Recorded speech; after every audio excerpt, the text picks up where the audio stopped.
All right, what we're doing tonight is very easy segment turning that you can tell your friends was very difficult. It's this bowl here. It's quite simple. It's got a lot of little pieces. Of course, you got to glue them all up individually.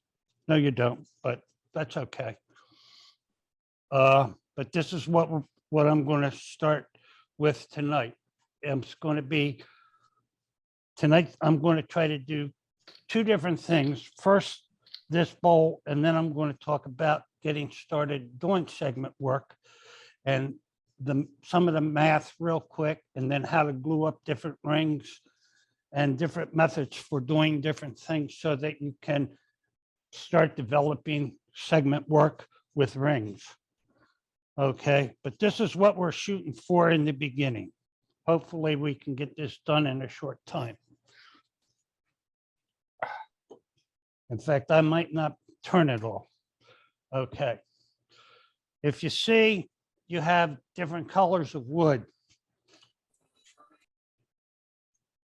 What you want is the height to be pretty much uniform.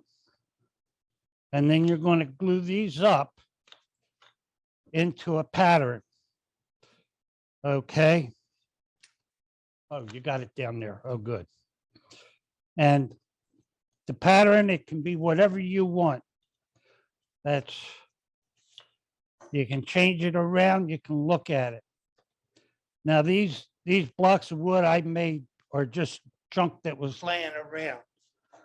And you can make these the size of the bowl you want, which I believe is about 8 inches, what we're going to do.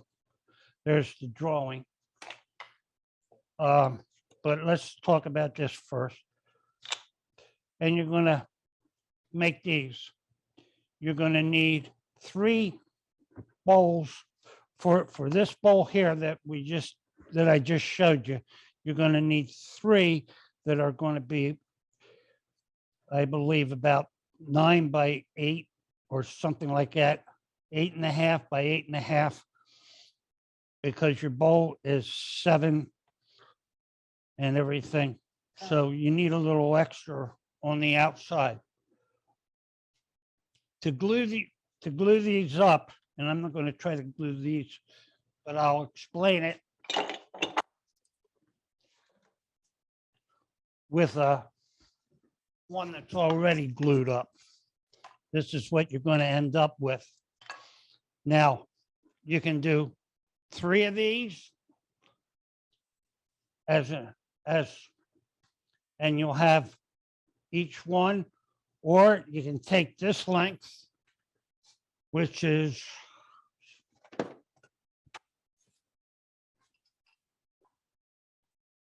8 3/4, multiply it, add 2 more onto that. So that's what, 24.5. And you can, if you got pieces of wood laying around and that. The important part is this thickness here. You want to keep them exactly the same. It will make your job a lot easier if they're all the same, unless you have heavy duty equipment. Okay, but this is how you can do it without having a lot. After you glue each one of these, you stand them up, you lay them down, the glue's on there. You're going to glue them up, short clamp. You're going to clamp them this way. I guess I'll do it with these blocks.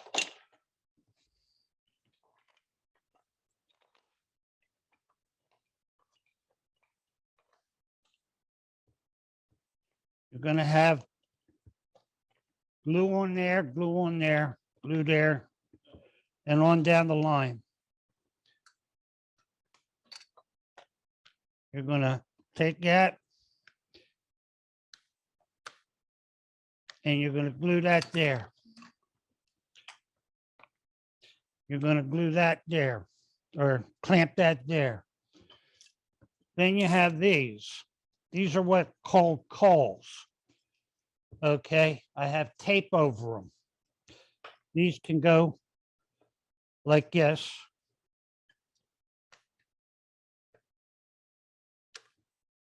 Right? And you're going to have some in underneath.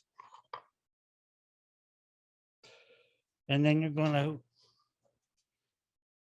take another clamp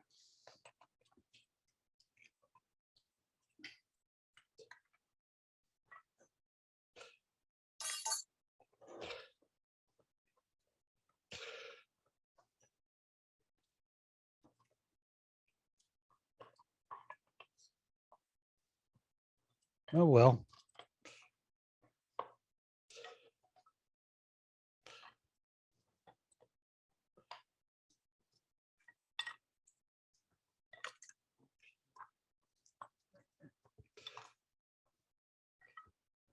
Let it come out more, this one, so I can get it. This is easier when you have a table to work on.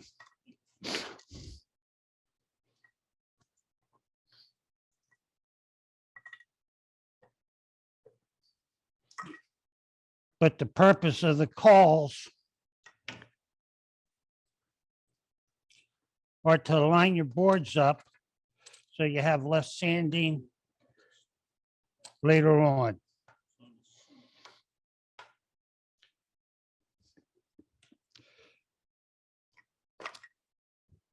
I missed that one. This is tough.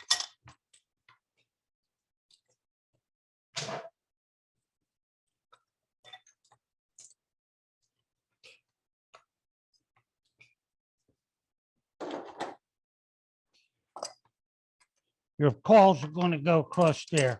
What they do, and you're going to clamp them one in underneath.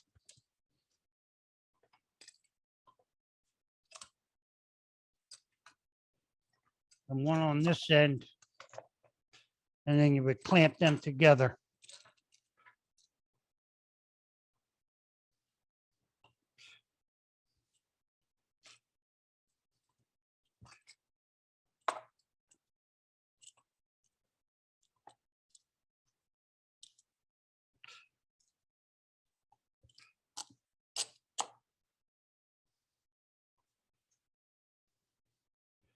And what that does is that aligns these up this way so that when you take that across there, it's flat.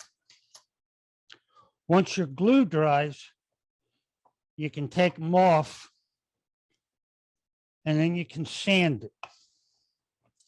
And you want these as even as possible.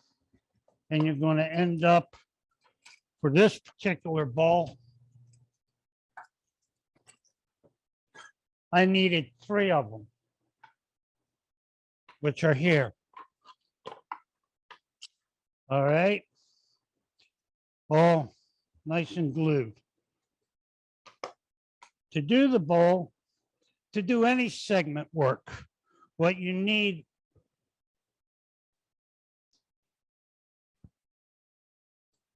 there is a drawing. All right. This is approximately 30 degrees going up. It can be whatever you want it to be. I have the 2 lines. The black line is going to be your finished bowl. Okay. The red line going up, that's your excess. All right. You only need it on one side. To get this bowl onto your wood, you do not need there. That's it. You do not need to do any measurement. You're going to take your compass and go from the outer red line over on each one. And you're going to start, you can start down here with the first ring, the second ring, third ring, fourth ring, fifth ring, sixth ring, seventh ring. I got 8 rings altogether. Now, once you have that, you use this drawing and you take that to 1.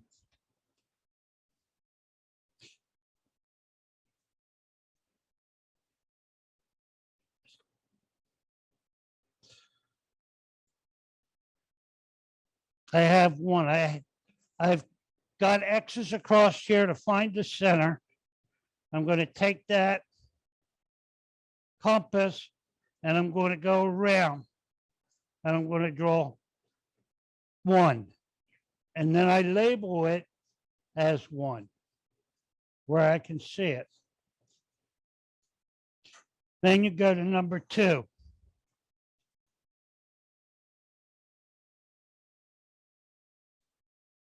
All right. Number 2, if I put it on the same board, it's going to go into number 1. And that's why you need multiple boards. Okay. I got number 2 on here.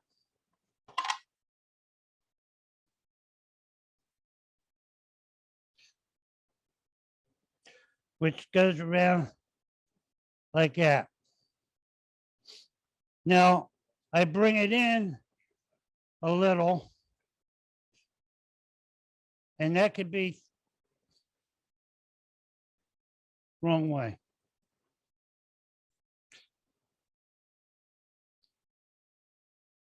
Is my head in the way? Oh.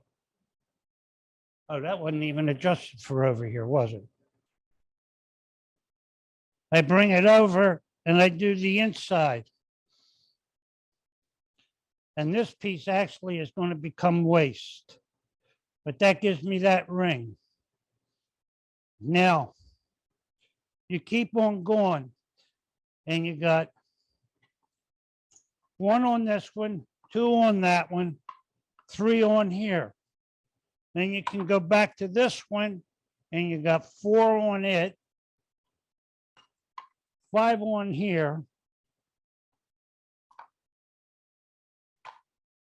6 back here, 7's over here, and 8's there. And these are already drawn on, so that's it.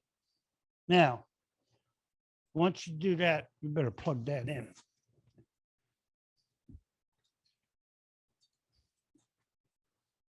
Once you do that, you need to have some MDF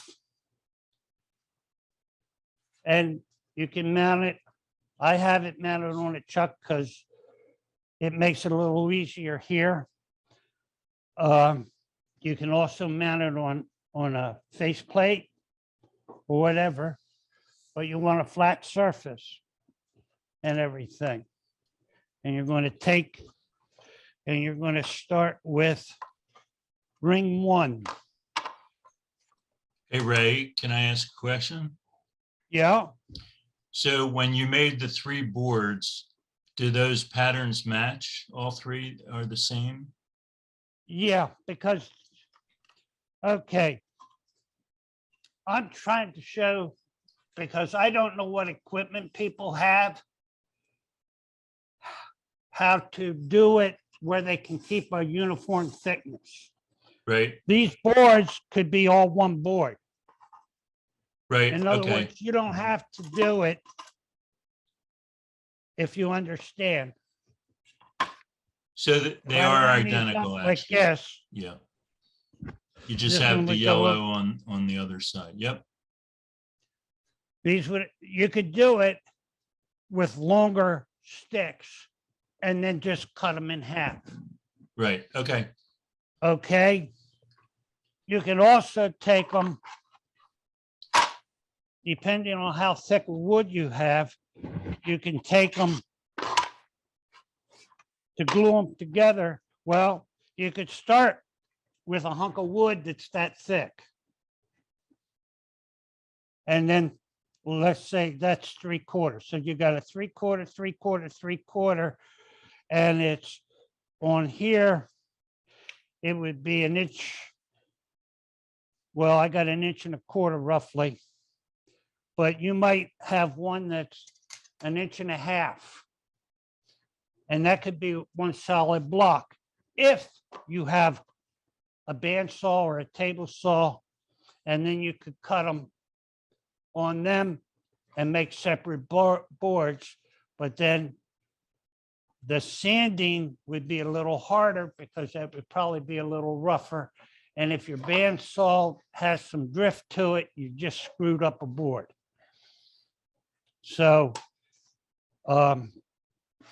you got to decide the easiest way for you to get this, and the easiest way I can figure is for somebody who doesn't have, let's say, a surface planer or a drum sander or something like that.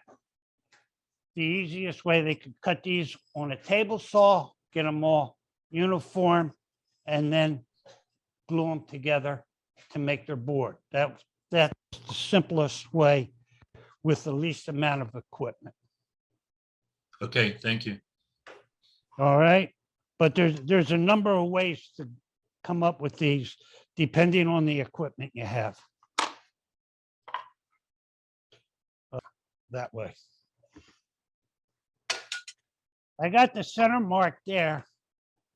I can put that on the center, slide the tailstock up, get my fingers out of the way.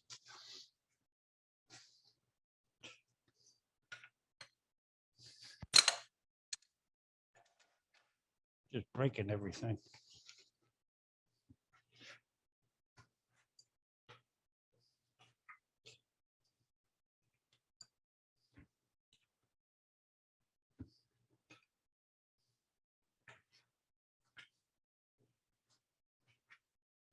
Now I got that on there. To turn this, we use hot melt.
I think I'm through.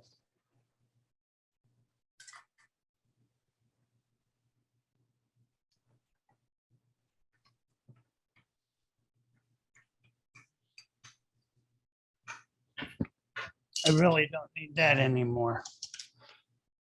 What tool were you cutting with, Ray? All right. You can turn parting tool. All Okay, you're doing is using a parting tool, and you're going to cut each string that you just laid out on here, on that. So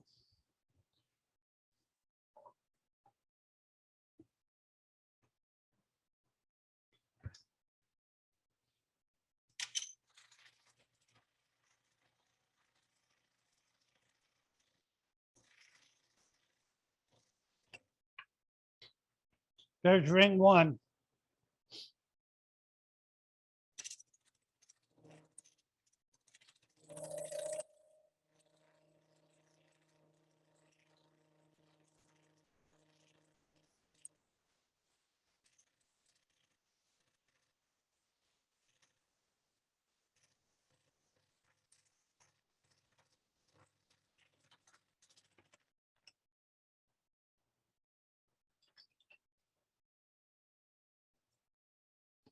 Here's ring 4.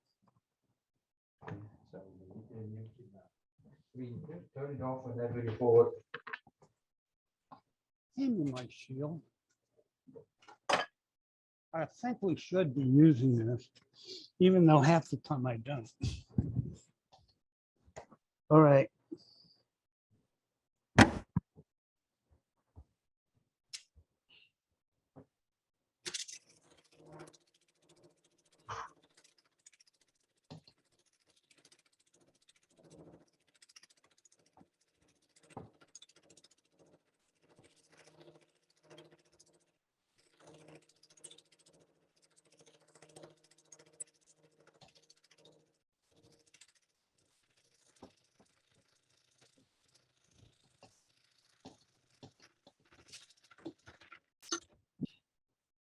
Now I got 3 rings out of that one. The other one somewhere on the floor out there.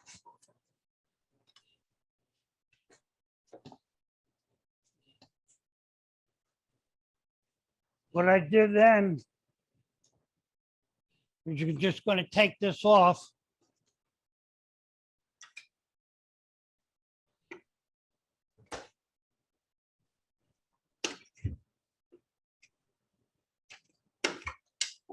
And somebody can have that. And you're going to put the next one on. Same way.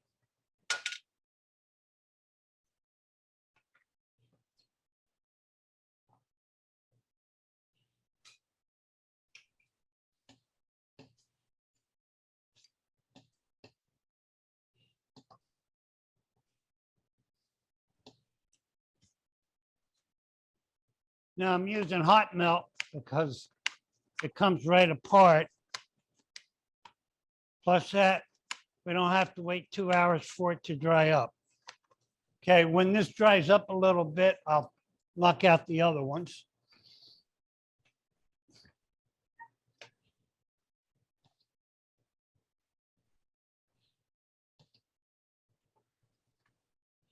Okay, on this one, I have number 2, which goes from here to here. But I got to start with the center one and take the center one out first and work my way out.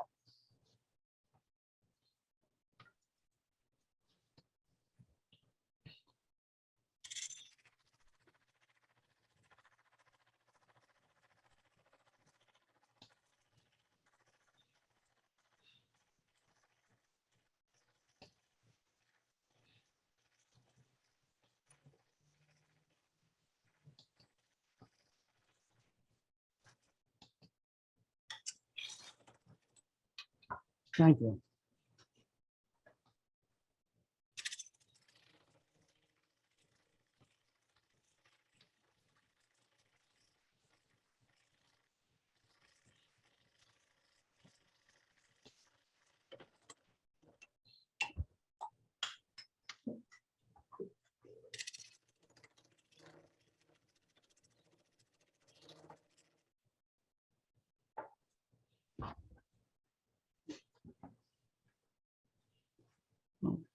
All right.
Not quite.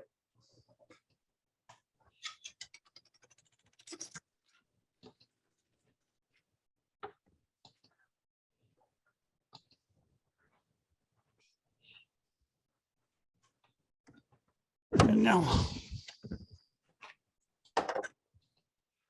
we'll do the last one because then the artwork comes into it. Chisel. Th-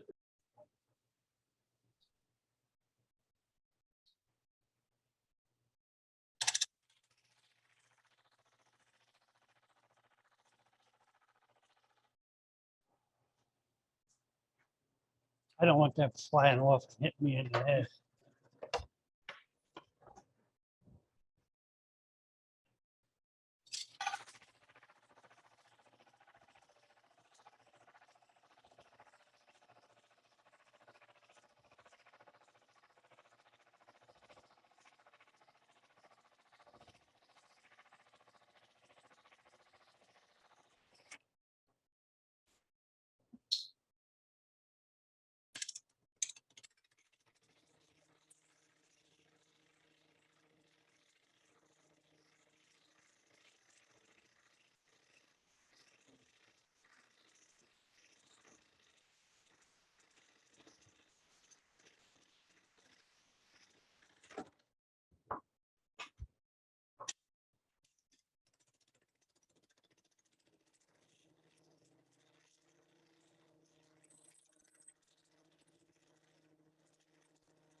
Okay.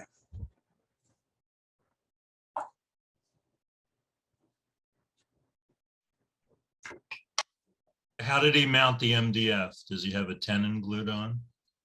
How did I mount the MDF? It's a jaw chuck. So it's a block of wood with a spigot cut on it. Okay, in I there. see it. All right. Yep, thank you. Like I said, you can mount this one to the MDF with a faceplate Right, and and have a block of wood and then glue the MDF to a block of wood on a faceplate. So to fasten that on there would be your own personal preference. When I do regular segment work, I use faceplate 99% of the time. All okay. right. Mhm.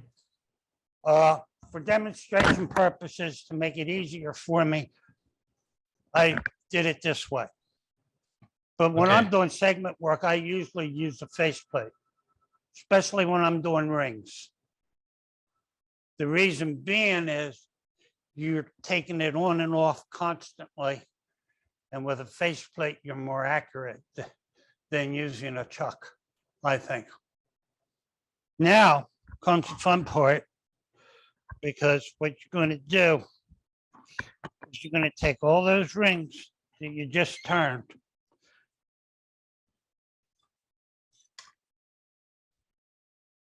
and you're going to figure out which one's which. 4.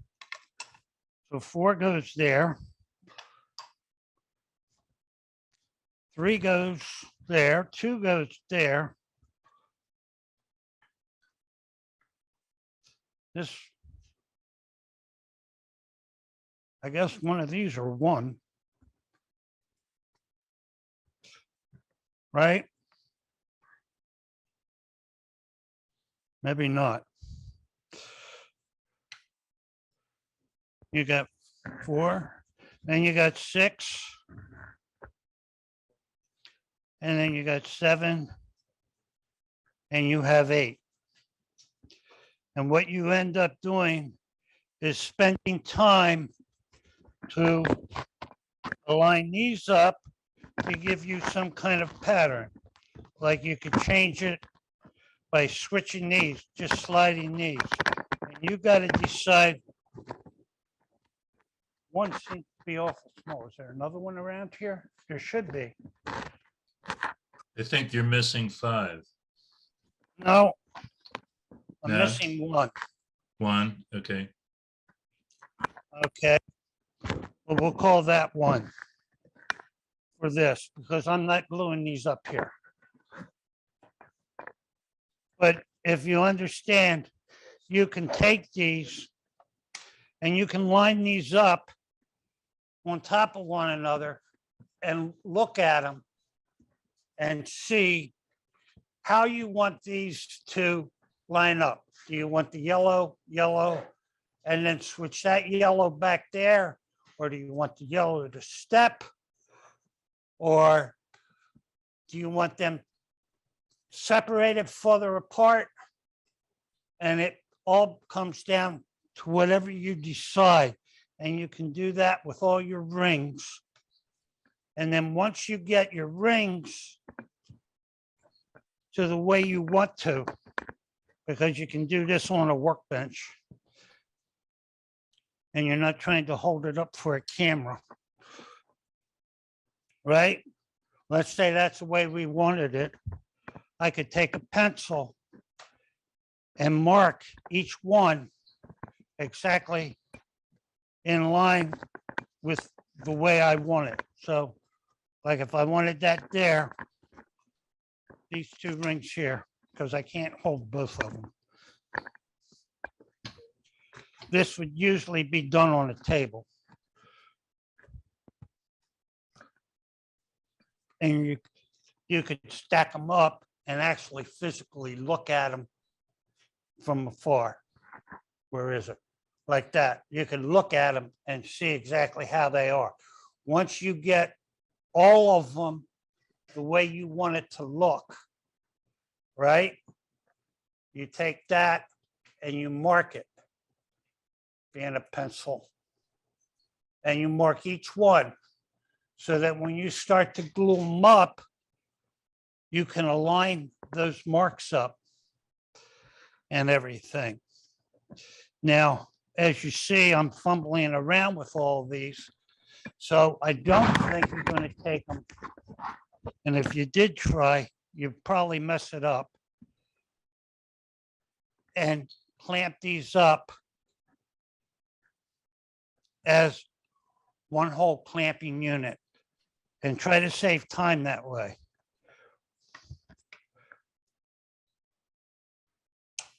Two.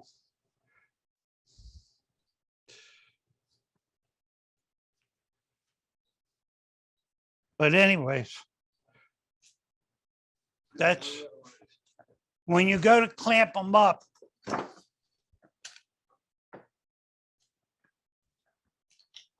After I have them marked to where I want them, I'll take them. I line up the marks the way it is where my mark is. Pretty much center that in there. Put my glue on and then use a spring clamp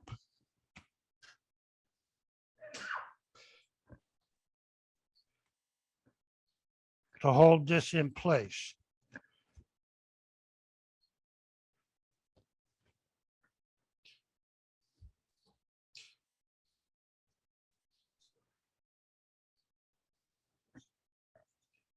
Pretty close.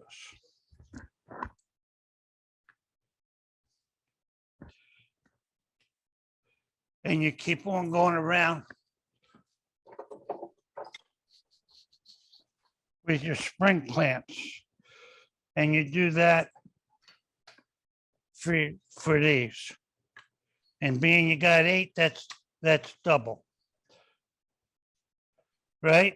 Then you take these two, and you can clamp them onto there after the glue dries, which is 2 hours from now. And same way with these 2, and then you got a single.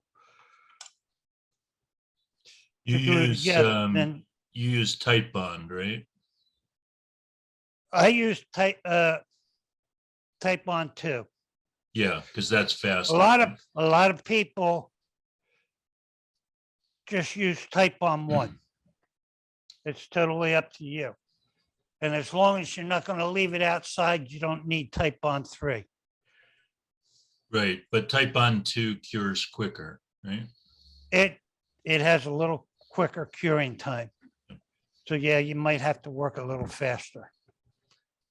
But it actually holds better for end grains. Huh.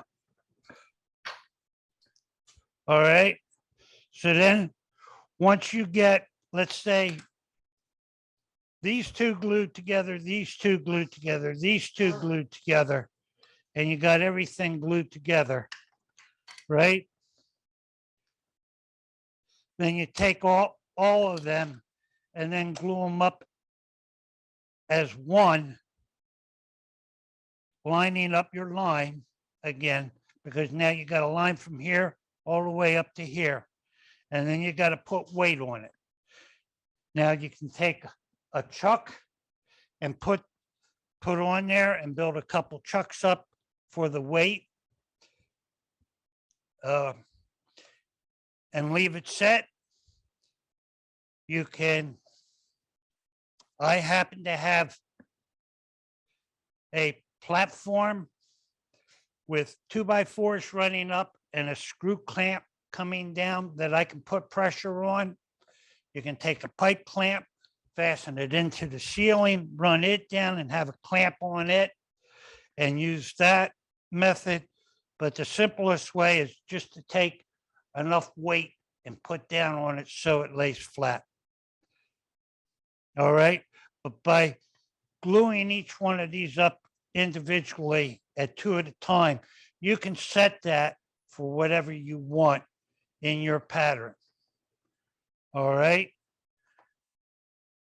You also might want to run these before you do glue them up over a piece of sandpaper and take off any of the burrs and everything else so they're not in the way.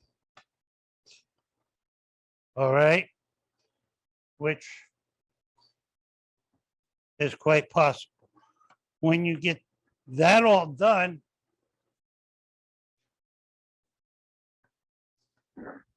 it's going to look something like that.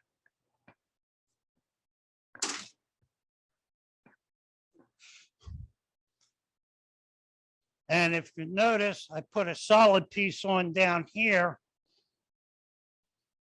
to one, so I could put it in the chuck, and 2, to give me a more solid base if I want. And now I can turn that down. But I can mount this.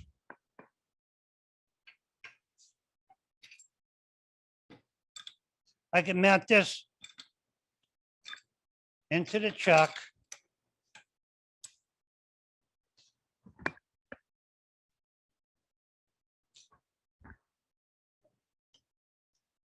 I think I'm going the wrong way.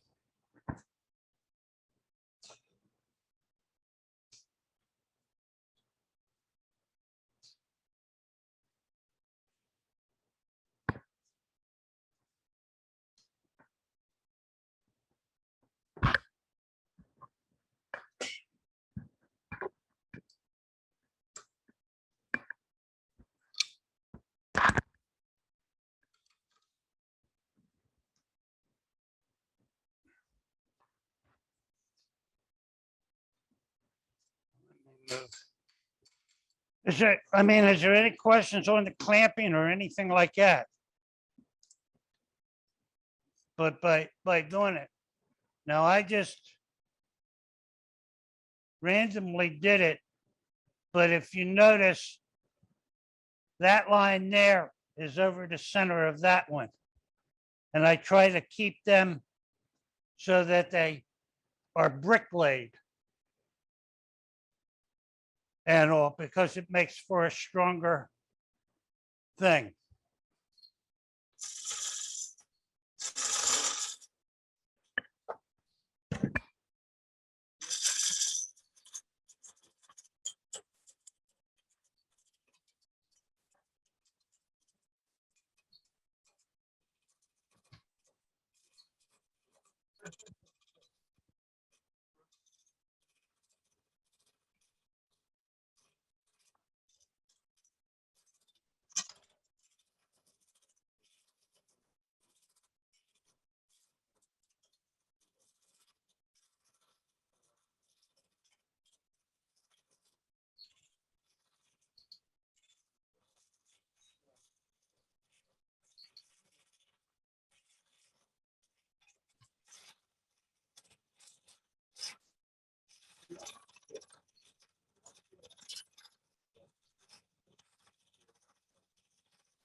Basic turning is how you turn this. You turn the inside just like you would any other bowl. And then when you get it all turned and you get the thickness, you can turn it around and you can make a jam chuck and mount it on a jam chuck.